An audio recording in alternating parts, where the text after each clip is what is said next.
नानी कुआ। सीमा गर्मियों की छुट्टियों में अपनी नानी के गांव आई थी। सीमा नानी के घर पहुंचने के बाद अपनी नानी के पैर छूती है और उनसे आशीर्वाद लेती है। तभी उसकी नानी उससे कहती है, इतनी बड़ी हो गई मेरी सीमा, चल जल्दी से हाथ मुंह धो ले, मैं तेरे लिए खाना लगा देती हूँ। भूख लगी होगी ना? हाँ नानी, भूख तो लग रही है मुझे, आपके हाथ के बने हुए पीले दाल और चावल खाने की। कितना टाइम हो गया है मुझे आपके हाथ का बना हुआ दाल चावल खाए हुए। तू तो नौकरी में व्यस्त थी, तो तुझे कहाँ से टाइम मिलेगा अपनी नानी के लिए? और जब इतने टाइम बाद आई है तो ज्यादा टाइम के लिए रुक कर जाएगी तू।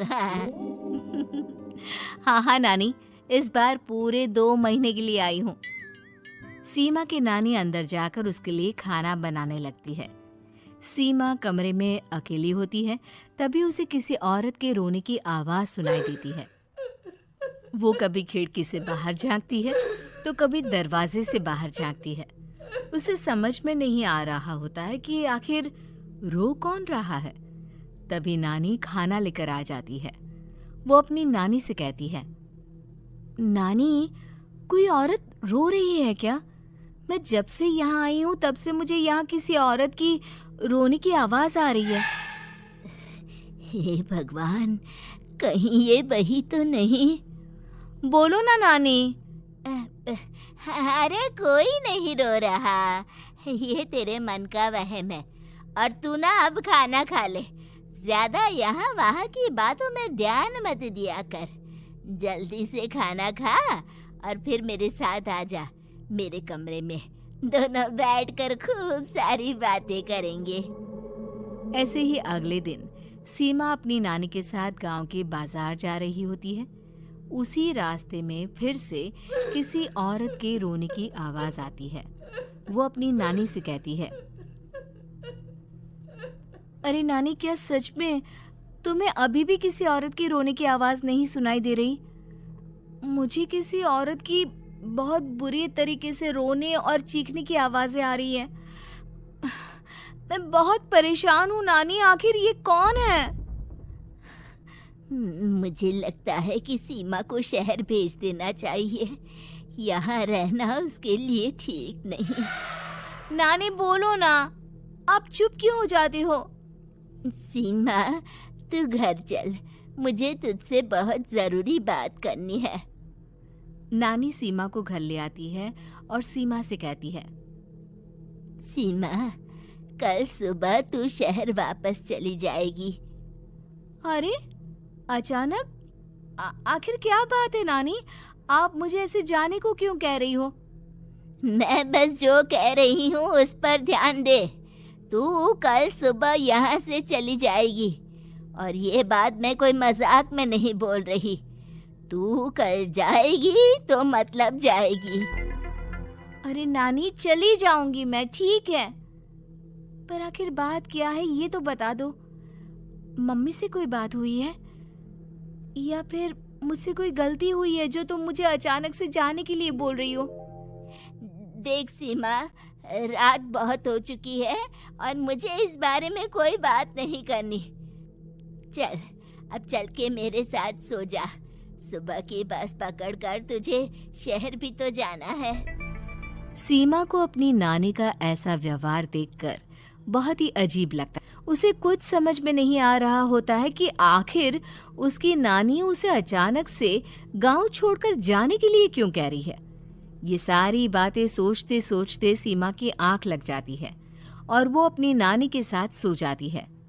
ऐसे ही आधी रात को सीमा को फिर से किसी औरत की रोने की आवाज सुनाई देती है।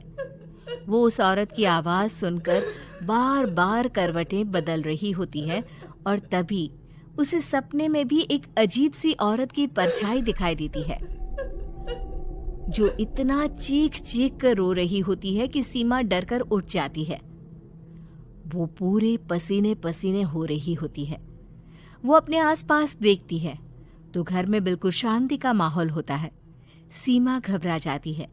वो अपनी नानी को जगाने की कोशिश करती है मगर उसकी नानी नहीं जगती। सीमा को फिर से उस औरत की रोने की आवाज सुनाई देती है।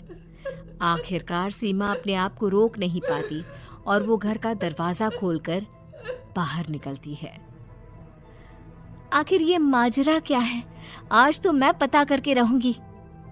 अब आवाज का पीछा करते हुए सीमा आधी रात को गांव के चौपाल के पास बने कुएं के पास पहुंच जाती है, जहां कुएं की चारों ओर बेड़ियां लगी होती हैं।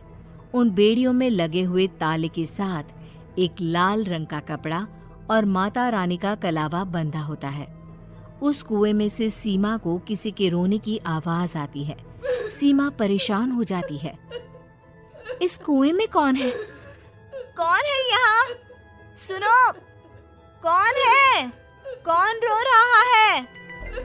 वो चिल्ला चिल्ला कर पूछती है और साथ ही लोगों को जगाने की कोशिश करती है, मगर किसी को भी उसकी आवाज सुनाई नहीं देती। अब सीमा खुद उस कुएं के पास की बेड़ियों और तालों को खोलने की कोशिश करती है और किसी तरह कुछ देर की मशक्कत के बाद सीमा उसको खोल भी देती है।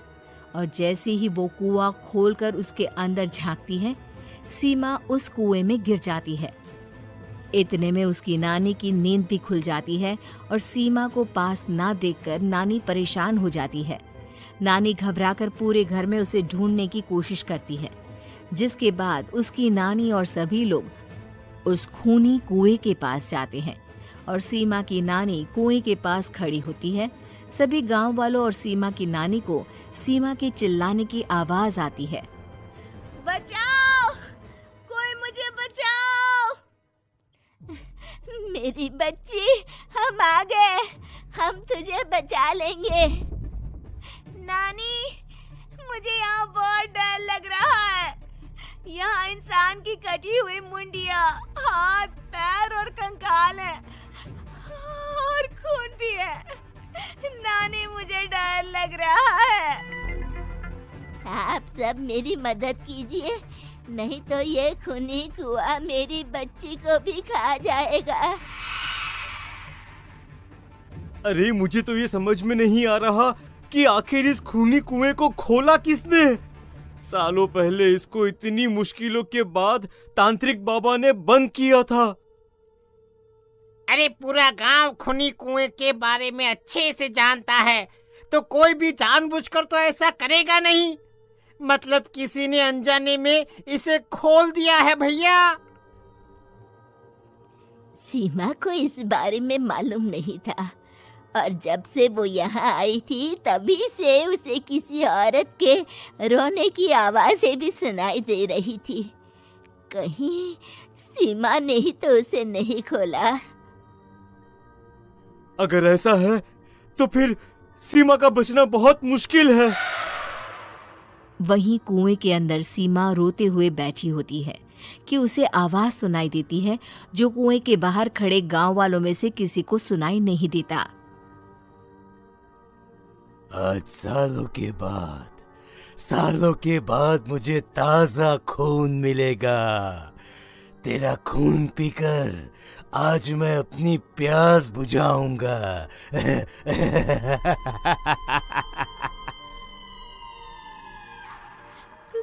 कौन है?